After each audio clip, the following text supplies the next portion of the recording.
आज आपण करतोय तांदूळची भाजी.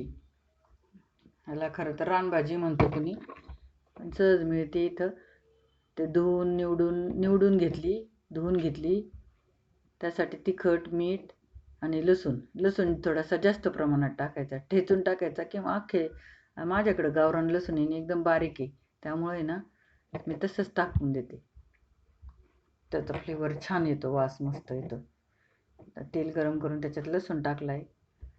ही पण 5च मिनिटात होणारी भाजी, एकदम निवडलेली असली ना तर 5च मिनिटात, पण खायला छान लागते एकदम. कमी साहित्यात ते पण. धुवून निवडून टाकली भाजी.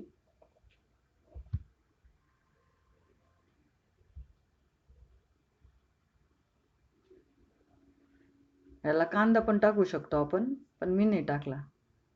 आणि शेंगदाण्याचं कूट वगैरे अजिबात टाकायचं नाही. शेंगदाण्याचं कूट टाकलं ना तर सगळं भाजीची टेस्ट जाते. एकदम अशी साधी सोपी करायची. याच्यात तिखट टाकायचं, किंवा तुम्हाला आवडत असेल ना हिरवी मिरची मिक्सर करून टाकली तरी चालेल, पण आम्हाला आता ही लाल मिरचीचीच आवडते मला. थोडंसं मीठ टाकायचं, मीठ जरा जपून. तांदूळची भाजी थोडं जरी मीठ जास्त झालं ना, तांदूळचा पालक, तर ते खारट होती. त्यामुळे ह्याच्यात मीठ बेताना टाकायचं.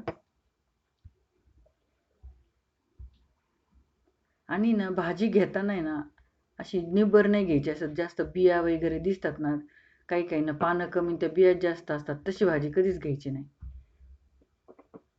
एकदम अशी कोवळी घ्यायची, त्याच्यात बिया जरा कमी असतील अशी घ्यायची.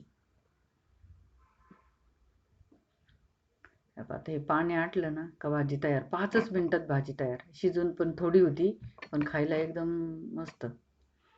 अशा पालेभाज्या खाल्ल्या पाहिजे.